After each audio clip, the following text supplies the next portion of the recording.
Hello, hello! Bienvenue sur le podcast Les choses de la vie. Les choses simples sont belles. Partageons des ondes positives et profitons pleinement de chaque instant que nous offre la vie. J'espère que mon contenu te plaira et je te dis à très vite. Tu te sens épuisé après chaque interaction avec cette personne. Tu marches sur des œufs, tu te demandes si c'est toi le problème. Tu te sens coupable quand tu essaies de t'éloigner et en même temps tu n'arrives pas à partir. Une relation toxique ne ressemble pas toujours à ce qu'on imagine. Ce n'est pas forcément des cris et des coups, souvent c'est plus subtil, plus insidieux et justement pour ça, plus difficile à nommer. Aujourd'hui, on met des mots dessus et on parle de comment s'en libérer. Une relation toxique, c'est toute relation amoureuse, amicale, familiale ou professionnelle dans laquelle les interactions nuisent régulièrement à ton bien-être, ton estime de toi, ta santé mentale ou ta liberté. Le mot régulièrement est important, parce que toute relation a des moments difficiles. Et ce n'est pas ce qui la définit, c'est le pattern, le schéma qui se répète. Et ce schéma peut prendre de nombreux visages. La dévalorisation, les critiques constantes, les sarcasmes, les comparaisons défavorables. Tu exagères toujours, tu n'es jamais contente, les autres ne font pas d'histoire, eux. Répétés assez souvent, ces messages s'installent comme des vérités. Il y a la manipulation, la culpabilisation, le chantage affectif. Si tu m'aimais vraiment, tu ferais ça. Après tout ce que j'ai fait pour toi, des phrases qui retournent la responsabilité et piègent dans un sentiment de dette. Il y a également l'isolement, la personne toxique cherche souvent, consciemment ou non, à éloigner des autres. Critique des amis, des proches, c'est de la jalousie, contrôle des sorties, contrôle des contacts, jusqu'à ce qu'il ne reste plus qu'elle. Il y a aussi le soufflage de bougie, le gaslighting. Tu imagines des choses, ça ne s'est jamais passé comme tu le décris, tu es trop sensible. Cette technique fait douter de sa propre perception de la réalité et c'est l'une des formes les plus destructrices de la manipulation. Alors pourquoi on reste? C'est la question que les gens extérieurs posent souvent, et souvent avec jugement. Mais pourquoi tu ne pars pas?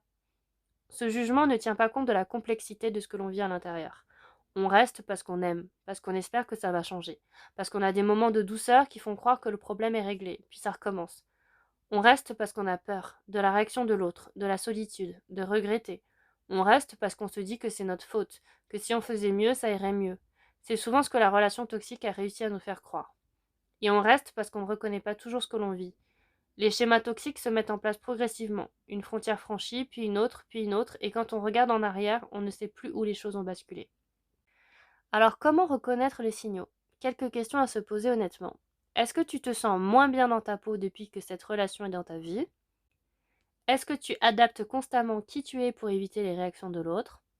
Est-ce que tu as l'impression de marcher sur des œufs?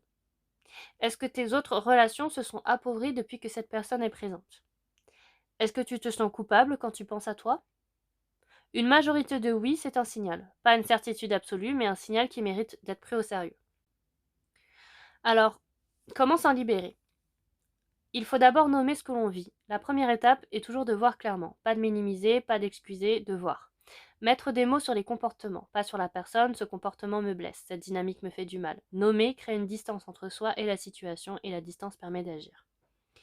Il faut en parler à quelqu'un de confiance. L'isolement que crée une relation toxique est l'un des outils les plus efficaces. Le briser, même par une seule conversation honnête, est un acte de résistance.